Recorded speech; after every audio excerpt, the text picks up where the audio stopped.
안녕하세요, 수강생 여러분. 오늘은 과학과 사이비과학에 대해서 살펴보도록 하겠습니다. 오늘 과학과 사이비과학의 구획 문제는 바로 포퍼로부터 시작이 되는데요. 포퍼는 사실 그 반증 가능성을 기준으로 과학과 사이비과학을 구분하려고 시도했죠. 그러니까 과학이라면 반증 가능해야 하는 거고요. 시험 가능해야 하는 거고요. 경험적 증거에 의해서 반증될 위험이 있어야만 과학인 거고요. 만약에 어떤 주장이 반증 불가능하다면 그것은 과학이 아니라 사이비 과학이라고 하는 겁니다. 여기서 그 사이비 과학이라는 표현, 영어로는 수도 사이언스인데요. 그 사이비 과학이라고 하는 거는 그냥 과학이 아니다라는 말과는 살짝 달라요. 뭐냐면 사이비 뭐냐면 과학임을 사칭한다는 겁니다. 하지만 실제로는 과학이 아니다. 그 사입이란 말 자체가 그런 뜻이에요. 무언가임을 주장하지만 사실은 그렇지 않은. 바로 그게 이제 사입이란 뜻이고, 그래서 사입이 과학이라고 하는 말은 과학이라고 주장하지만 사실은 과학이 아닌 것을 이제 사입이 과학이라고 부를 수 있겠죠. 근데 도대체 뭐가 그런 사입이 과학이냐? 자, 스스로는 암만 과학이라고 주장하더라도 사실은 반증 불가능한 것이 바로 그런 사이비 과학이라고 하는 게 포퍼의 주장인 거죠. 자, 예를 들어 본다면 이제 포퍼의 생각에서 이제 포퍼의 생각에 가장 전형적인 사이비 과학, 가장 그 유명한 사이비 과학 바로 점성술을 들 수 있는데요. 점성술은 포퍼의 기준에 잘 부합한다는 겁니다. 자, 한번 보죠. 포퍼가 직접 하는 말을 들어본다면 이런 겁니다.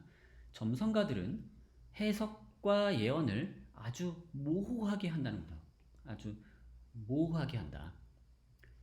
자, 그래서 그 이론과 예언이 보다 정확했다면 논박되었을 그 어떤 것도 설명에 넘길 수 있었고 그들은 그래서 그랬던 거죠.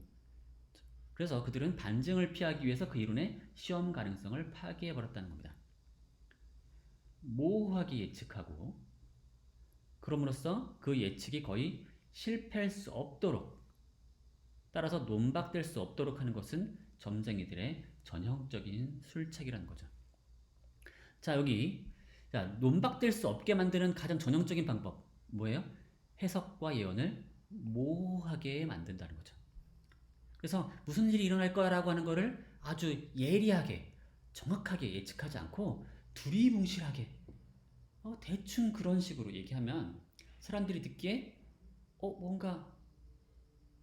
뭔가가 일어날 것처럼 얘기하지만 실제 그 일이 일어났을 때 사실은 무슨 일이 일어나든 다 그 예측에 부합하는 방식으로 해석될 수 있도록 만들어 버린다는 거죠. 그러면 사실은 그 예측은 실패할 수 없는 거죠. 자, 구체적인 예를 들자면 자, 쌍둥이 자리를 들어보죠. 자, 쌍둥이 자리는 이런 성격을 가졌다고 합니다. 자, 그것은 정신의 부정적인 면과 긍정적인 면을 상징한다. 서로 다른 생각을 조합하고 결합하여 세속적이면서도 이상적인 결론을 내리며 사실들을 잘 기억하고 커뮤니케이션에 능하며 지식을 탐구한다. 자, 쌍둥이 자리에 속한 사람 있나요? 어때요? 잘 맞는 것 같아요? 자, 맞다고 느낄 때에도 본인이 여기 등장하는 이 문장들 중에서 도대체 어느 부분이 맞다고 생각하는 건가요? 잘 따져보면 이 중에 어디선간 맞을 수밖에 없어요. 뭐냐면 얘기를 너무 많이 해요. 그러니까 자, 모호하게 얘기하죠. 도대체 정신의 부정적인 면과 긍정적인 면을 상징한다. 이게 도대체 무슨 뜻이죠? 무슨 말인지 잘 모르겠죠. 세속적이면서도 이상적인 결론을 내린다. 이게 무슨 말이죠? 세속적이라는 건가요? 이상적이라는 건가요? 자, 어떤 의미에서는 모호하면서 사실은 복수의 예측을 하는 거죠. 이럴 수도 있고 저럴 수도 있고 비가 올 수도 있고 안 올 수도 있고 사실 그런 식의 얘기를 하고 있는 거 아닌가요? 도대체 이 쌍둥이 자리에 속한 사람은 도대체 뭘 할 수 있다는 건가요?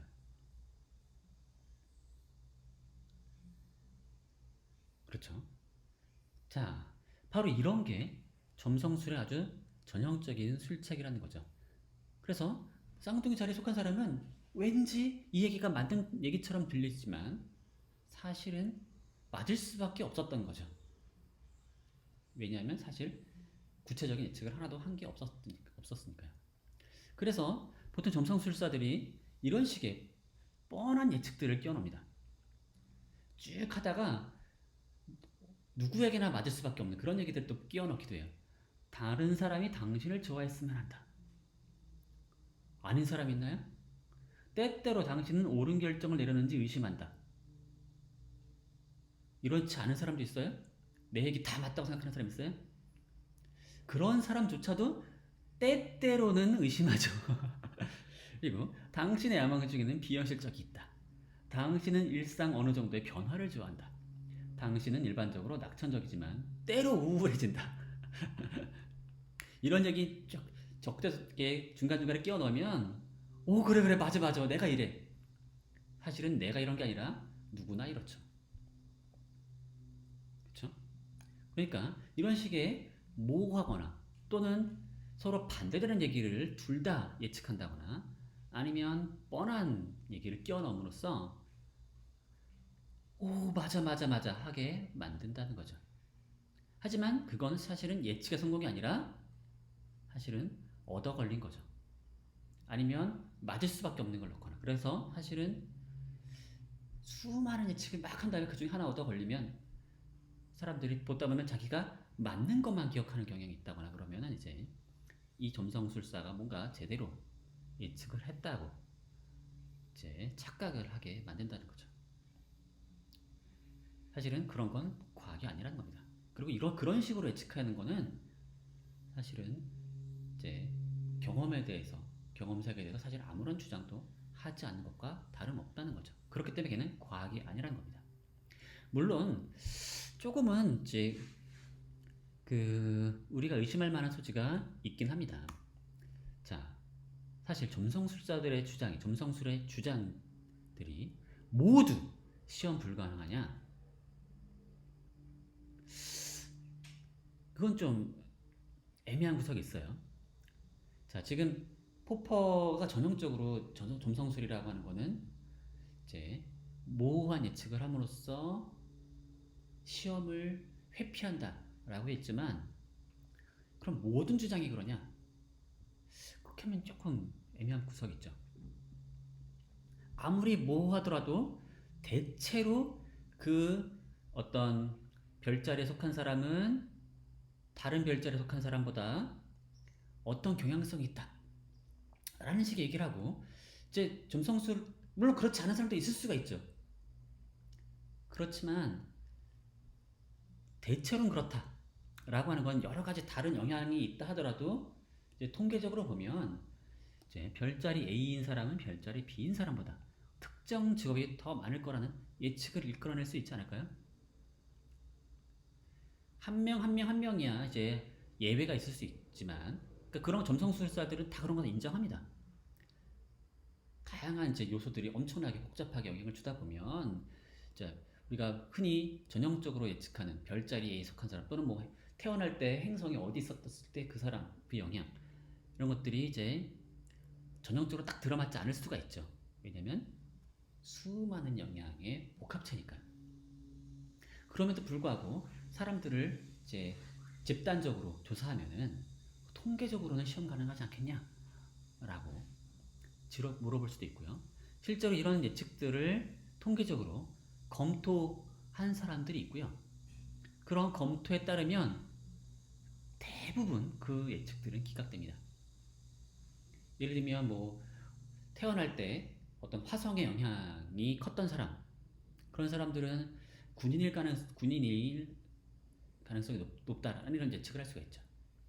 또는 뭐 어떤 이제 별자리인 사람은 다른 별자리인 사람에 비해서 특정한 직업이 많을 수 있다. 이런 거 다 조사해 보면요, 대부분 통계적으로 유의하지 않은 그런 차이만 나타나게 됩니다.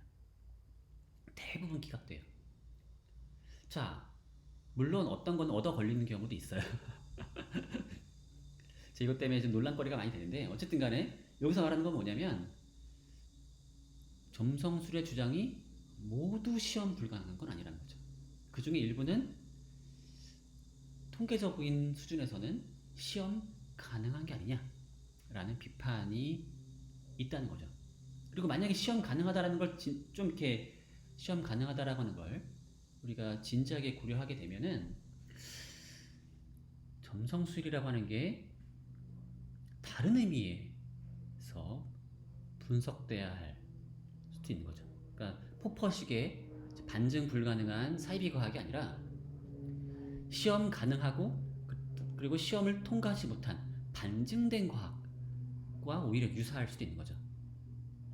그러니까 포퍼는 이렇게 구분하는 겁니다. 과학이 있고 사이비 과학이 있어요. 이쪽은 애초에 시험이 애초에 안 되는 겁니다. 그리고 이쪽은 시험 가능해요. 그리고 일부는 그래서 시험 가능한 것 중에는 시험을 통과 못한 게 있겠죠. 그래서 반증된 애들이 있겠죠. 그래서 반증된 애들도 일종의 과학에 속하는 거죠.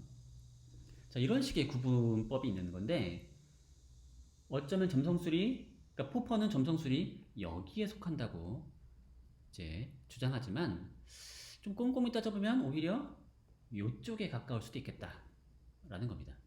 자, 이런 이제 논쟁거리와 함께 이제 창조과학 논쟁의 사례를 살펴보도록 하겠습니다. 자, 이 1981년에 사실 이 창조과학과 관련된 논쟁이 여러 번 있었는데요. 특히 이제 미국에서 주로 일어났습니다. 그 중에서 이제 1981년에 있었던 재판 사례를 살펴볼 건데요. 자, 아칸소 주에서 법률 590호를 제정합니다. 자, 이 법률에 따르면 창조과학과 진화론은 공평한 대우를 받아야 합니다. 그러니까 이 법을 신설한 거예요. 그 주에서. 그러니까 이게 말은 무슨 뜻이냐면 만약 누군가가 진화를 가르치겠다면 그는 반드시 창조과학도 가르쳐야 한다는 겁니다. 공평하게. 둘 다 일종의 가설로서 과학적 가설로서 대우해서 진화론이라는 가설을 가르치면 그에 대립하는 창조론의 가설도 같이 가르쳐서 둘을 이제 공평하게 대우해서 둘 다 가르친 다음에 학생이 스스로 판단할 수 있도록 하라는 거죠. 자, 이 법률이 제안되자 맥린이라고 하는 대표자를 중심으로 해서 창조과학은 과학이 아니므로 학교에서 가르치면 안 된다라고 이제 소송을 걸었고요. 그래서 맥린과 아칸소주 사이에서 이제 둘의 이제 소송이 이제 발생한 거죠. 그래서 맥린은 창조과학을 이 과학이 아니니까 가르치면 안 된다라고 주장했고요. 아칸소 주에서는 창조과학은 과학이므로 학교에서 가르쳐도 된다라고 주장을 했죠. 자, 결국 재판이 진행이 됐고 이제 오버튼 판사의 판결의 결과 맥린 측이 승리를 하게 됩니다.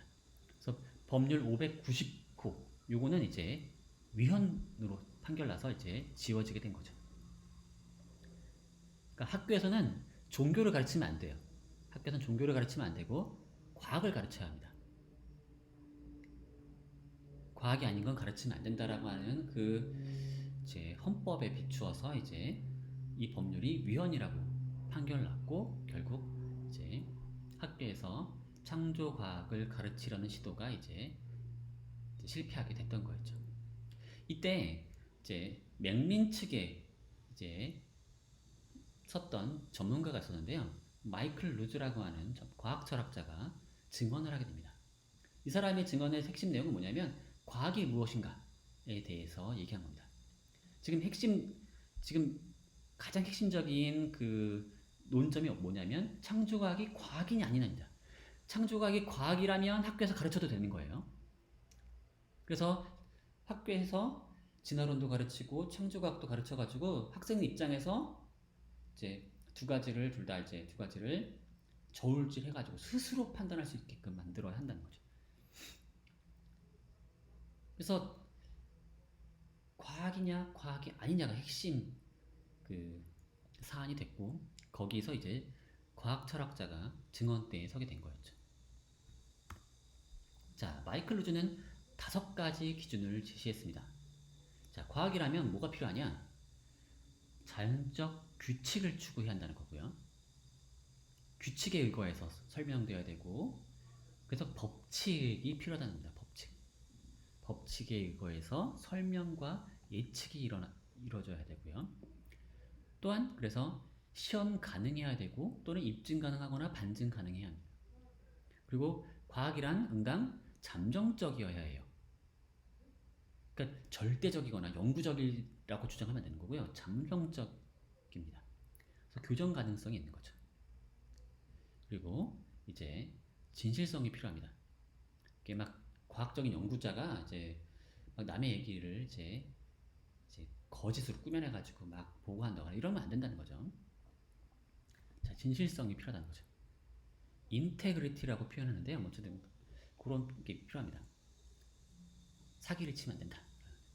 자, 그렇다면 이 5가지 특징에 비추어서, 그리고 여기 특징에서 가장 중요한 기준이 바로 시험 가능성인데, 이제 그게 바로 포퍼에서 온 거였죠.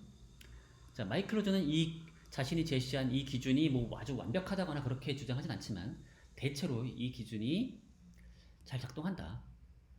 이 기준이 쓸만하다라고 이제 가정한 후에 창조과학이 이러한 특징들을 갖추고 있는지 묻습니다. 그리고 마이클 로즈의 대답은 전혀 갖추고 있지 않다는 거죠. 자, 첫 번째, 창조과학은 법칙에 의존하지 않아요. 창조과학에 따르면 우리 세계는 법칙 외부의 사건, 그러니까 뭐냐면 초자연적 개입을 가끔씩 이제 인정한다는 거죠. 기적이 있는 거죠, 기적이. 그래서 세계 창조라거나 아니면 대홍수, 노아의 그 방주가 있었던 그 대홍수 사건이라거나 이런 것들이 이제 정말로 있었던 일이고, 그 일은 법칙에 의거해서 자연적으로 일어날 수 있는 사건이 아니라 법칙 외부의 어떤 존재가 이제 그걸 거기에 직접 개입해서 일으킨 사건이라는 거죠. 바로 이런 사건들을 허용하고 이런 사건들을 중시하는 창조과학은 애초에 과학이 아니라는 겁니다. 과학이란 응당 법칙에 의거해서 뭔가가 세계가 굴러간다라고 얘기하는 거고, 물론 법칙 외부에 뭔가가 일어날 수도 있다라고 인정하더라도 그건 애초에 과학이 아니라는 겁니다. 그건 초자연적인 거니까 과학이 아닌 거예요. 그런 일이 정말로 일어났다 하더라도 과학적으로 우리가 뭐 설명할 수도 없고 예측할 수도 없는 일이니까 그건 과학의 범위를 넘어선다 라고 하는 그런 거죠. 창조과학은 결국 그런 우리가 보통 생각하는 그런 과학의 범위, 자연적인 범위를 벗어난다는 겁니다. 이것과 연관지어서 그래서 창조과학은 애초에 설명과 예측을 포기한다는 거죠. 법칙이 있어야 사실 법칙에 의거해서 이런 일이 일어날 수 있다, 저런 일이 일어날 수 있다, 설명도 하고 예측도 할 수 있는데 창조과학은 그런 걸 애초에 안 한다는 거죠. 예를 들면 자연적인 존재들, 생명체들을 보면은 뭐 사람이나 고양이나 고래나 박쥐나 새 보면은 다 요 앞다리라고 부르는 요 부분, 앞다리라고 부를 만한 요 부분이 있는데 전지 그 부분이 다 다르게 생겼지만 엄청 또 비슷해요. 해부학적으로 보면 상당히 비슷하게 구조가 있습니다. 비슷한 구조들이 있죠. 그렇죠? 정확하게 비슷한 구조로 이루어져 있습니다. 자, 이러한 유사성에 대해서 창조과학은 어떻게 설명할 수 있죠? 사실 설명 안 하죠.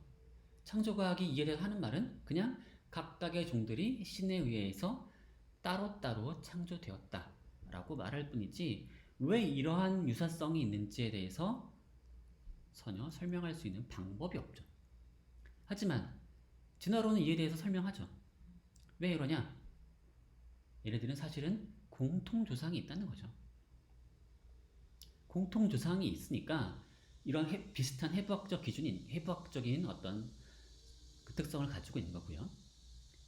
하지만 동일한 공통 조상으로부터 출발했지만 각기 다른 환경 속에서 이제 적응하다 보니까 이제 각기 다른 특성들이 좀 자연적으로 선택되었고, 그로부터 이제 점차 분지해 나갔다는 거죠. 그래서 어떤 애들은 이제 손가락을 자유자재로 쓸 수 있는 방식으로 진화하는 반면에 어떤 사람은 어떤 존재는 손가락은 필요가 없고 몸 쥐는 게 아니라 걔가 이제 하늘을 날 수 있는 방식으로 이제 진화한다거나, 이런 방식으로 각각의 이제 앞다리들이 어떤 애들은 잡기 편한 방식으로, 어떤 애들은 날기 편한 방식으로, 어떤 애들은 헤엄치기 편한 방식으로, 또 어떤 애들은 뛰기 편한 방식으로 이렇게 각기 다른 방식으로 선택돼서 진화한다는 거죠. 이게 바로 진화론의 설명입니다. 공통조상과 자연선택의 원리를 통해서 설명할 수가 있어요. 반면에 창조과학은 전혀 설명을 하지 않는다는 거죠. 그렇기 때문에 걔네들은 과학이 아니라는 겁니다. 그 다음에 창조과학은 시험 가능성이 없어요. 창조과학은 단지 진화론이 이래저래 뭔가 그 의심스러운 부분이 있다, 또는 뭐 증거가 좀 부족하다, 이런 식으로 흠집 찾기에만 몰두할 뿐이지 자신의 주장을 시험하려 들지 않아요. 어떻게 시험할 수 있겠어요? 신이 창조했다라고 하는데 그럼 뭘로 시험할 수 있겠습니까? 또는 창조과학은 반박 증거에도 불구하고 반증되었음을 인정하지 않아요. 자, 무슨 말이냐면 창조과학자들에 따르면 모두가 다 모든 생명체들이 따로따로 창조됐다는 겁니다. 그렇다면 그들이 말할 때 이런 얘기를 하죠. 만약에 진화론이 맞다면 그럼 중간 단계의 화석들이 남아 있어야 되는데 그런 게 없지 않느냐라는 거죠. 예를 들면 원숭이와 이제 인간의 어떤 중간처럼 보이는 그런 화석이 있어야 되는데 없지 않느냐. 또는 뭐 물고기, 애초에 진화론에 따르면 모든 생명체는 바다에서 처음 출발했고, 이제 바다에서 살던 생명체, 그 중에서 어류 중에 일부가 이제 다리를 얻어서 양서류가 되고 이런 식으로 진화했다는 거죠. 근데 그 중간 단계에 해당하는 게 없지 않냐? 이런 식의 이제 주장을 하면서 진화론을 흠집을 잡죠. 근데 실제로 그런 증거들 다 찾아내죠. 오스트랄로피테쿠스의 화석이라거나 이런 애들은 인간과 분명히 다른 특성을 갖추고 있지만 직립보행의 특징이 분명히 나타난 거고요. 또는 2004년에 발견된 틱타알릭이라고 하는 이런 화석을 보면요, 얘는 어류인데 다리가 있어요. 4다리가 있습니다. 자, 그리고 심지어 이런 틱타알릭이라는 화석은 거의 그 예측에 근거해서 분명히 특정한 어떤 지층에서 발견될 거라고 예측을 하고서 그 지층을 찾아요. 왜냐?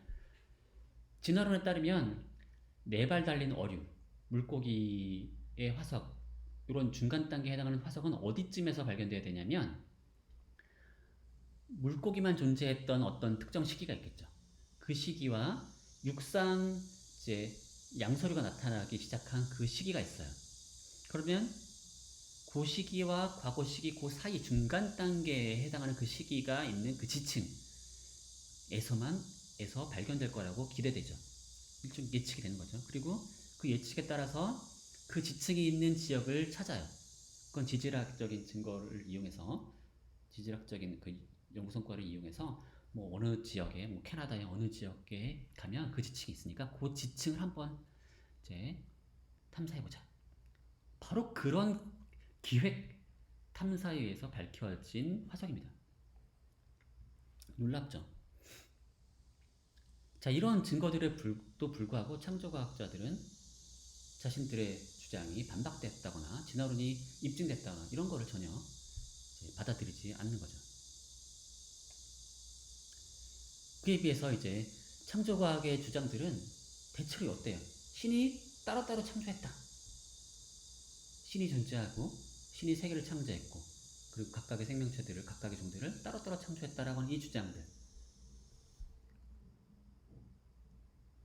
어떤 의미에서는 이런 화석들이 그걸 반박하는 것처럼 볼 수도 있고 하지만 창조과학자들은 받아들이지 않고 사실은 어떤 증거를 들이밀어도 자신의 주장은 경험적으로 반박될 수 없는 것처럼 또 그런 식으로 이제 물러서죠. 어떨 때는 경험적인 주장을 하는 것처럼 얘기하다가 예를 들면 이런 거죠. 지구의 나이가 뭐 이제 아담과 이브부터 시작해서 그러니까 신이 한 일주일 만에 세계를 창조하고 이제 인간과 여러 생명체들을 같이 또 창조한 다음에 최초의 인간인 아담과 이브로부터 시작해서 자식의 자식을 낳고 하면서 이제 그 연대기가 구성되거든요. 그래서 구약과 신약을 잘 보면은 지구의 나이를 계산할 수가 있어요. 창세기라든가 아니면 여러 가지 구약들을 이제 다 따져보다 보면은 이제 그 연대기를 구축해가지고 계산을 할 수가 있습니다. 누가 누굴 낳고 아브라함이 누굴 낳고 이런 것들 하면은 지구의 나이가 한 6,000년 정도 됩니다. 그래서 이런 식의 얘기들을 하면서 뭔가 경험적인 주장을 하는 것처럼 얘기를 하다가 과학자들이 증거를 들이밀면 지구의 나이가 그보다 훨씬 오래됐다라고 증거를 들이밀면 뒤로 다시 빠지는 거죠. 그런 식으로 해봤자 우리 자신의 주장은 반박될 수 없다라는 식으로 얘기한다거나 어차피 신이 존재한다거나 신이 세계를 창조했다라는 주장 자체는 반박될 수 없으니까. 자, 이런 식으로 창조과학은 애초에 시험이 불가능한 얘기를 하면서 결국에는 그 반박을 회피한다는 거죠. 자, 그리고 창조과학은 극단적으로 독단성을 갖추고 있어요. 독단적이에요. 예를 들면 그 창조연구회라고 하는 단체가 있는데 이게 바로 창조과학의 본산인데 이 창조연구회는 자신의 회원들에게 성서를 문자 그대로 참인 것으로 받아들인다는 맹세에 사인을 하도록 요구합니다. 그러니까 성서가 문자 그대로 참이라는 거를 일단 믿고 들어가야 되는 거고 이거는 이제 전혀 잠정적이지 않은 거죠. 무조건적인 참이라고 이제 받아들이고서 시작하니까 사실은 이게 과학이 될 수 있는 게 아니라는 거죠. 과학이라고 하면 경험에 비추어서 자신의 생각을 바꿀 수 있어야 되는데 그렇지 않은 거니까요. 게다가 이제 노골적으로 부정직합니다. 진화론자들의 주장을 왜곡한다거나 진화론자들의 주장을 이상한 방식으로 인용을 해가지고 사람들에게 오해를 초래하도록 만든다거나 자 이런 방식으로 하는 건 올바른 과학의 태도가 아니라는 거죠. 자 그래서 루즈는 이 5가지 기준에 비춰봤을 때 창조과학은 과학이 아니라고 결론을 내립니다. 그리고 오버튼 판사는 바로 이 루즈의 주장을 거의 그대로 받아 수용해서 판결을 내린 거였죠. 자, 결론적으로 보면 매우 좋은 그 진화론자들이나 아니면 몇몇 사람들 입장에서 보면 과학자들 입장에서는 바람직한 판결이라고 생각을 했었어요. 하지만 레리 라우든이라고 하는 한 과학 철학자는 이에 대해서 우려를 표명합니다. 아칸소 재판 결과는 뭐 마음에 들지만 결론 자체는 마음에 들지만 기준이 잘못됐다는 겁니다. 과학에 대한 엉터리 기준을 사용하고 있다. 또는 뭐 이미 한물간 또는 이미 이제 부정된 그런 이제 구식의 엉터리 기준을 사용해서 과학인지 비과학인지를 구분하고 있는데 사실은 이미 이제 과학의 철학적인 과학이 무엇인가에 대한 철학적인 어떤 논의가 이제 포퍼 이후에 한참 이루어진 현대 상황에서 사실 포퍼는 1900년대 초 사람이에요. 사실은 1900몇 년대 태어났지? 어쨌든 1900년에서 10년 사이 1902년 정도에 태어난 사람이니까 그 사람이 그 과학적 발견의 논리 이런 책을 썼을 때 생각하면 엄청 옛날입니다. 그로부터 1980년대 이 아칸소 재판이 있었던 시기는 생각하면 시간적인 간격이 엄청나죠. 사실 그동안의 과학 철학적 성과를 다 무시한 그런 기준을 사용하고 있다는 겁니다. 그리고 그동안의 과학 철학적 논의의 성과에 따르면 과학과 사이비 과학의 구분은 불가능하다는 겁니다. 레리 라우든에 따르면 과학과 사이비 과학을 엄격한 기준을 가지고 구분하려고 하는 것은 불가능하다. 사실 둘은 이게 아주 그 모호한 스펙트럼 상에 있는 거고, 그래서 창조 과학의 내용을 직접 대면하지 않은 채 곧바로 창조 과학의 비과학적이라는 딱지를 붙이는 건 불가능하다는 겁니다. 자, 뭐냐면 레리 라우든의 시도는 창조과학의 내용을 보려고 하지 않고 창조과학의 방법만 보면 그게 애초에 시험 불가능하고 또는 법칙에 의존하지 않으려고 하고, 자, 그것만 봐도 얘는 딱 봐도 과학이 아니라는 거죠. 사실 무슨 주장을 하는지 다 따져볼 필요 없이, 일일이 따져볼 필요 없이 딱 봐도 과학이 아니라는 걸 알 수 있다라고 루즈가 얘기한다면 레리 라우드는 그런 식으로 그게 안 된다. 더 구체적으로 따지고 들어가서 창조과학이 하는 주장들을 하나하나 따져서 그것들이 증거에 비추어서 잘 뒷받침되는지 안 되는지를 따져봐야 한다는 거죠. 그래서 진짜 질문은 우리가 알고 있는 우리가 수집한 증거가 창조론과 진화론 중에 무엇을 더 지지하는지를 낱낱이 따져봐야 한다는 거죠. 루즈는 애초에 증거에 비추어서 평가될 수 없는 주장을 창조과학이 하고 있다고 주장하는 거고요. 레리 라우드는 창조과학도 증거에 비추어서 평가될 수 있는 그런 주장을 하고 있고, 그리고 그거를 꼼꼼히 따져서 증거가 진화론을 더 지지하냐 창조론을 더 지지하냐 이거를 비교해 봐야 한다는 겁니다. 자, 이제 첫 번째 라우든의 걱정은 뭐냐면 창조과학이 결국 시험 가능하다는 겁니다. 자, 루즈는 창조과학의 주장들이 시험 불가능하다고 얘기했죠. 그러니까 애초에 경험적 주장을 애초에 하지 않은 것이고 따라서 과학이 아니라고 말한다면, 라우드는 반대로 말해요. 창조과학의 많은 주장들은 시험 가능하고 시험을 통해서 반증되었다는 겁니다. 자, 아까도 살짝 제가 언급한 바 있는데요. 창조론자들이 경험적 주장을 합니다. 안 하는 게 아니에요. 해요. 뭐냐면 창조과학자들은 성경에 있는 말들을 문자 그대로 받아들여서 누가 누굴 낳고 성경에서 나온 주장들 중에 뭐 대홍수가 일어났고 이런 것들을 문자 그대로 다 받아들이니까 거기 나왔던 일이 역사적으로 정말로 있었던 일이고 또는 과거에 정말로 일어났던 일이라고 얘기하는 거죠.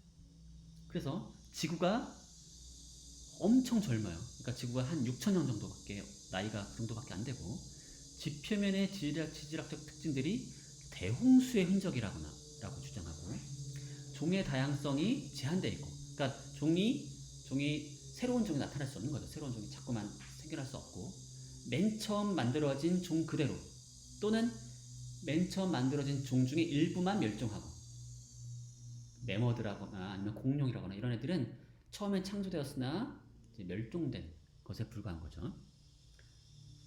멸종은 가능하지만 새로운 종이 나타날 수는 없다는 겁니다. 그리고 하등동물과 인간이 동시대에 창조되었다고 주장하죠. 어때요? 이런 주장들 창조과학자들이 하는 겁니다. 그리고 이 과학 주장들 경험적 주장 아닙니까? 증거에 비추어서 시험될 수 없는 그런 주장이 아니라 증거에 비추어서 시험 가능한 주장 아닙니까? 지구가 젊은지 아니면 몇십억 년이 해당하는지, 지구의 나이가 6천년 정도밖에 안 되는 건지 아니면 몇십억 년인 건지 증거에 비추어서 평가할 수 있는 거 아닙니까?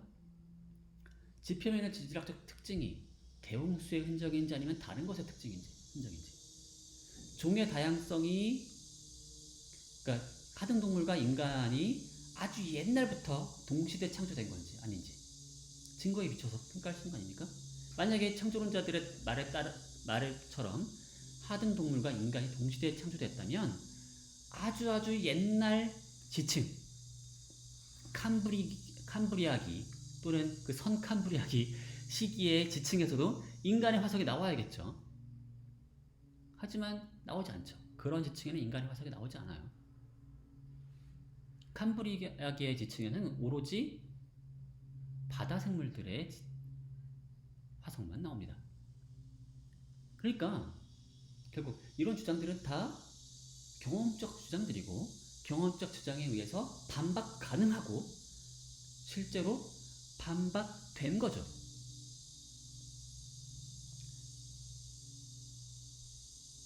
연대 측정을 암석의 연대 측정 방법을 사용하면 탄소 연대 측정이라든가 이런 걸 이용해 주면 그 암석이 어느 정도의 나이인지를 측정할 수가 있죠.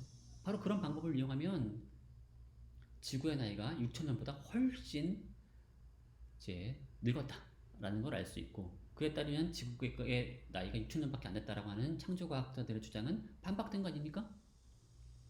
또 지층에 따라서 발견할 수 있는 이제 생물의 종이 제한되어 있다는 거. 옛날 지층에는 바다 생물들만 나오고 매우 단순한 동물들만 나오지만 최근의 지층에서야 이제 육상 동물이 나오고 또는 좀 더 복잡한 동물들이 나온다는 점. 이런 걸 통해서 창조론자들의 주장 반박된 거 아닙니까? 그리고 이렇게 반박됐다라고 주장하는 게 더 강력한 주장 아닙니까? 그네들이 경험적 주장을 하지 않았다라고 말하기보다 그 주장들이 경험적 주장에 경험적 증거에 의해서 완전히 반박됐다라고 보이는 게 더 강력한 공격 아닐까요? 물론 이렇게 답할 수 있죠. 신이 존재하고 신이 이 세계를 창조했다라는 그 교리 그 자체는 시험 불가능한 거 아니냐? 맞습니다. 신이 존재한다라거나 신이 세계를 창조했다라고 하는 주장 그 자체는 경험적으로 시험 불가능하죠. 어떻게 시험할 수 있겠습니까? 그쵸? 그런데 그런 식으로 따지면 그런 식으로 따지면 과학의 많은 주장들도 시험 불가능한 게 많아요. 예를 들면 에너지 보존 법칙 어떻게 반박될 수 있을까요? 관성의 법칙 어떻게 반박될 수 있을까요? 사실 개별 그 법칙 하나하나만 보면 사실은 예측하는 게 거의 없어요. 에너지 보존 법칙 사실은 무엇이 에너지를 가지고 에너지로 측정될 수 있는 게 뭔지 이런 것들이 이제 세세하게 규정이 돼야 그 다음에 뭔가가 이제 예측이 될 수 있죠. 그러니까 에너지 보존 법칙 그 자체만으로는 이제 시험이 안 되죠. 그리고 심지어 에너지 보존 법칙에 위배되는 것처럼 보이는 일 또는 질량 보존 법칙에 위배되는 일 이런 것들이 나타났을 때 과학자들이 에너지 보존 법칙을 포기하지 않습니다. 예를 들면 질량이 이제 줄어들면서 에너지가 확 나타나는 경우들이 있어요.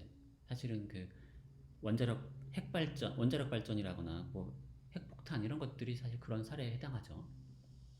그때 과학자들이 이런 식으로 말을 바꾸죠.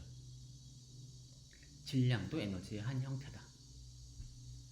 그러면서 에너지 보존 법칙을 그대로 유지합니다. 그래서 무슨 일이 벌어지든 결국엔 보존되는 무언가를 찾아내면서 걔가 곧 에너지다라고 말하는 거죠. 이런 식으로 답을 회피하죠.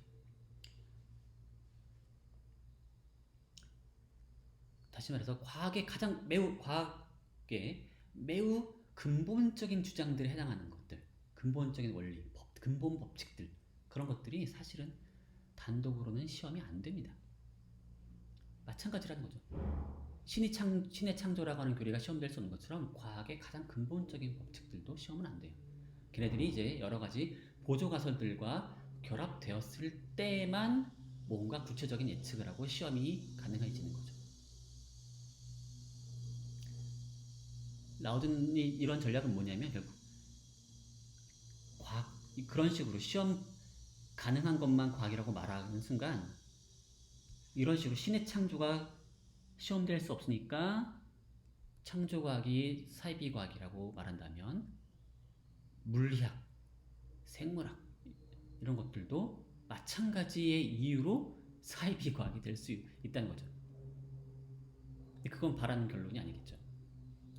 자, 그 다음에 루즈는 창조과학이 교정 불가능하다라고 말하고 있죠. 그렇기 때문에 과학이 아니라고 말하고 있죠. 하지만 라우든이 보기에 창조과학자들도 증거에 의해서 이론을 수정해 왔다는 겁니다. 이런 증거가 들어오고 저런 증거가 들어오면 자신의 얘기를 조금씩 바꿔요. 물론 창조과학자들은 핵심 가정을 수정할 마음은 없죠. 신이 창조했고 세계를 창조했고 각각의 종들을 따로따로 창조했다. 자, 이런 가정을 수정할 마음은 없습니다.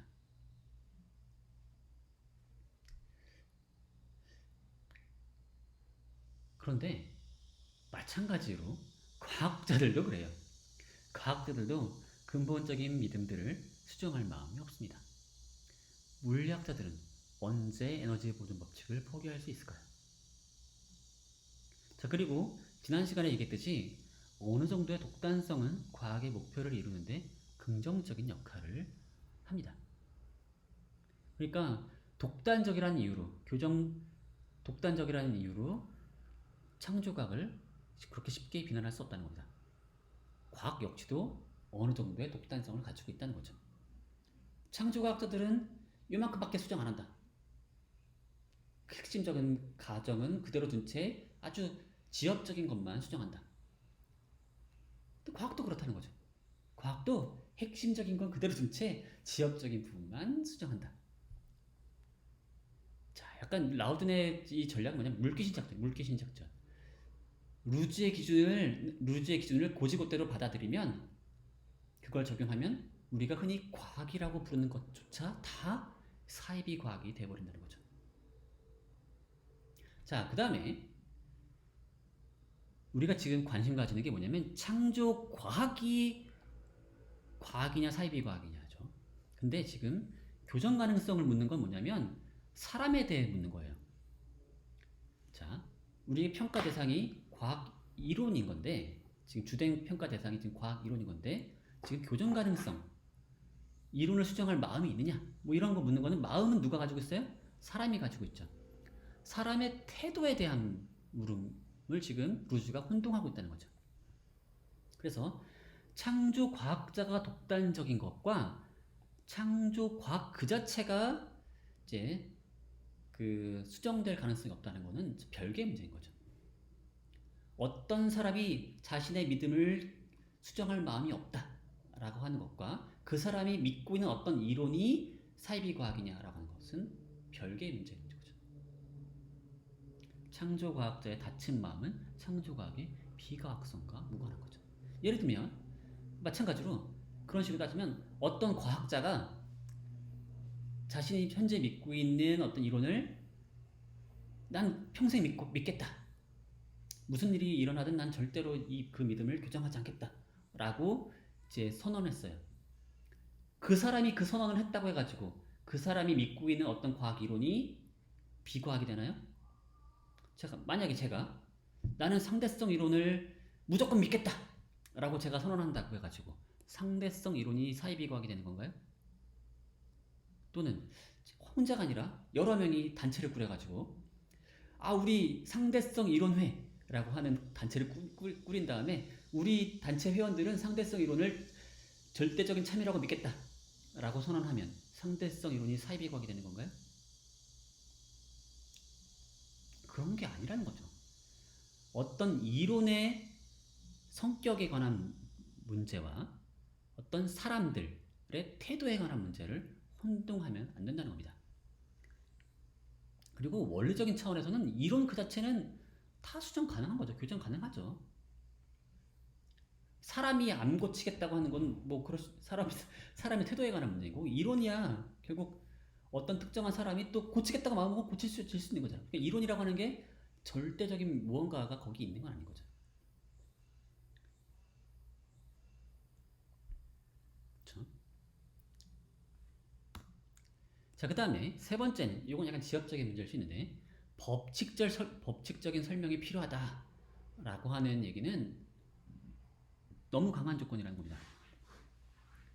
어떤 현상이 실제로 존재한다라고 하는 주장, 그것만 가지고도 그건 과학일 수 있다는 겁니다.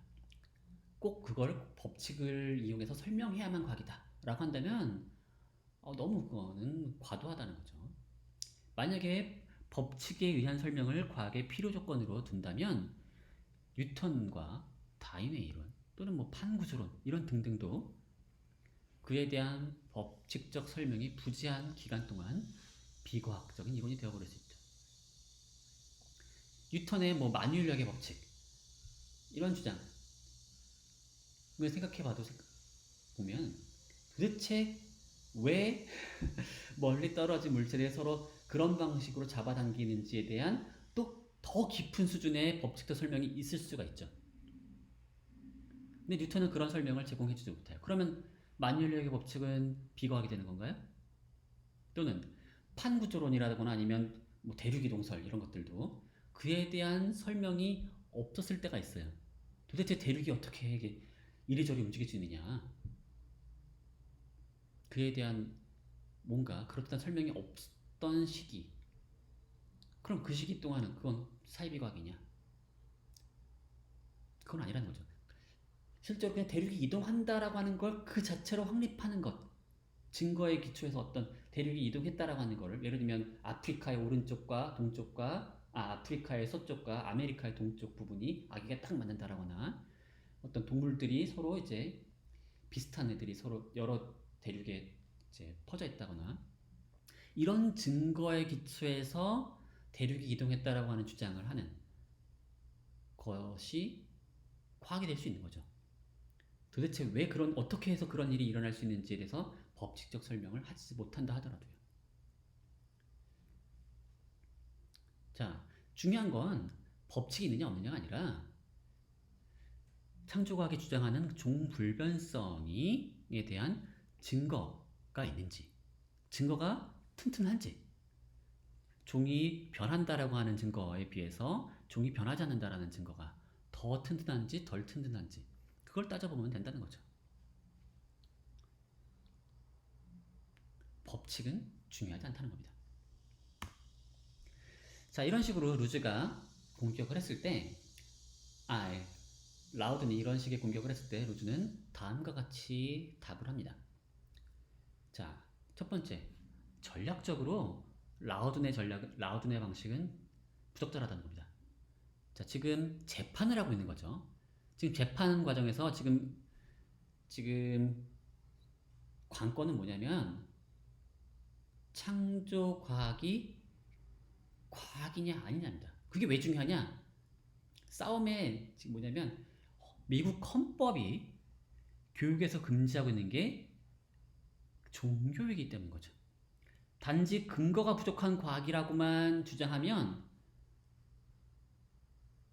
창조과학을 교육에서 금지할 근거가 없는 겁니다. 근거가 단지 부족한 과학이라면 가르칠 수도 있는 거예요. 자, 종교라고 얘기해야지, 과학이 아닌 종교라고 결론을 내려야지 금지시킬 수가 있어요. 재판에서 승리할 수 있는 거죠. 그래서 재판에 이기기 위한 전략으로서 라우든의 얘기는 부적절하다는 겁니다. 그런 식의 주장은 학자로서는 할 수 있다 하지만 재판정에서는 쓸모없는 얘기라는 겁니다. 우리가 때로는 이제 옳고 그름의 문제, 아주 엄밀한 얘기가 중요하게 느껴질 수도 있겠지만, 엄밀한 얘기가 이게 중요할 수도 있지만, 때로는 전략적인 선택도 필요한 거죠. 전략적인 선택도. 자, 그 다음에 라우드는 창조과학이 창조과학의 독단적이다거나 창조과학이 조금은 그래도 교정 가능성이 있다. 그리고 그게 과학과 질적으로 다르지 않다라고 주장했죠. 그렇죠? 창조과학도 조금씩은 바꾼다. 자, 이 문제에 대해서 루즈는 이렇게 말한 거죠. 창조과학회처럼 신념에 대한 서약서를 요구하는 과학단체는 없다는 거죠.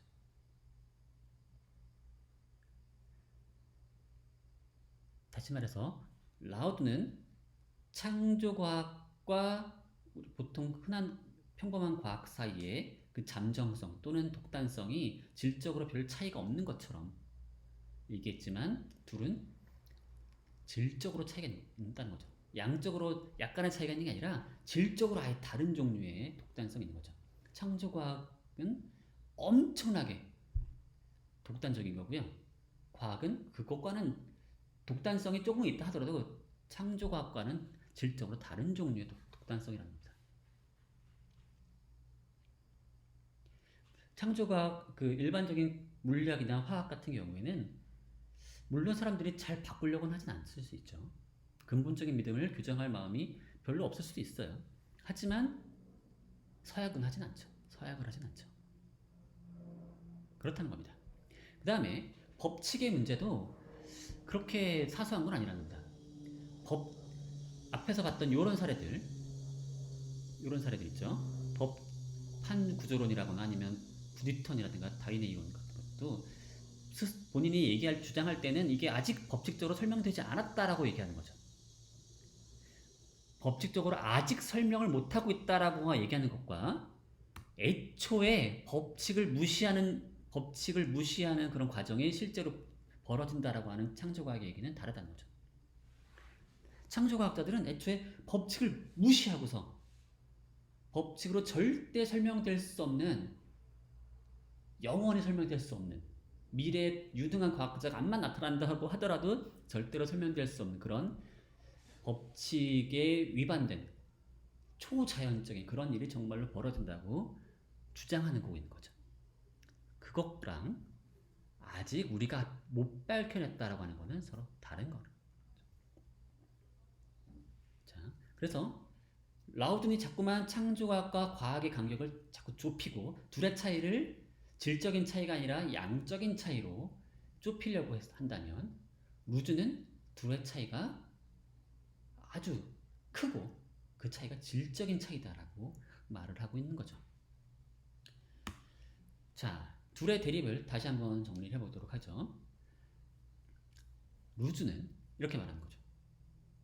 창조과학은 경험적 주장을 하지 않는다는 겁니다. 시험 불가능한 주장을 하고 있고, 따라서 창조과학은 사이비 과학이라는 겁니다. 반면에 라우드는 이렇게 말한 거죠. 창조과학은 경험적 주장을 하고 있어요. 그렇기 때문에 시험 가능해요. 그리고 시험 됐어요. 그래서 많은 부분 반박됐습니다. 따라서 근거가 부실한 과학이라는 거죠. 자, 둘의 대립. 이렇게 딱 요약이 될 수 있다는 겁니다.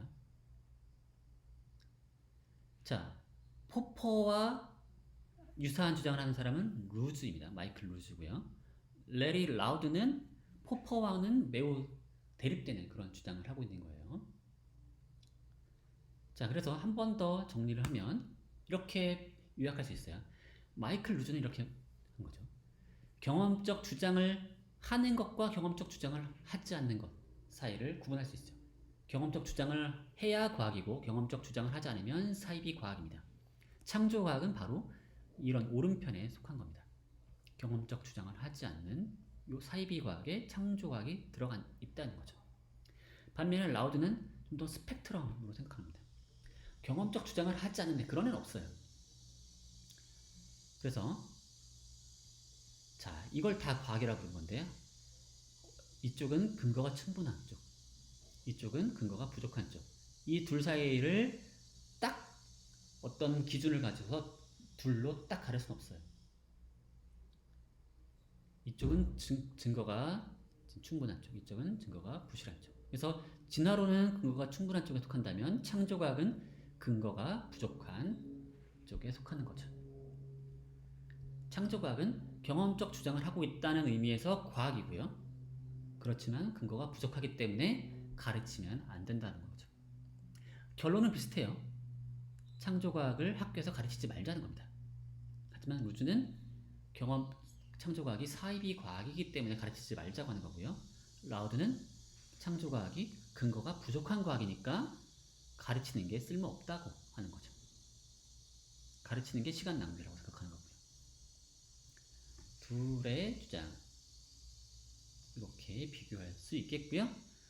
누가 더 좋은 얘기를 하고 있는지, 더 올바른 얘기를 하고 있는지, 또는 누가 더 전략적으로 쓸모있는 얘기를 하는지 한번 꼼꼼히 따져보시기 바라겠고요. 제가 지금까지 한 수업에 대해서 1, 2주 수업에 대해서 제가 퀴즈를 내도록 하겠고요. 여러분 그 제출 기한에 맞춰가지고 꼭 제출해 주시기 바랍니다. 그럼 오늘 수업 여기서 마칠게요. 수고하셨습니다.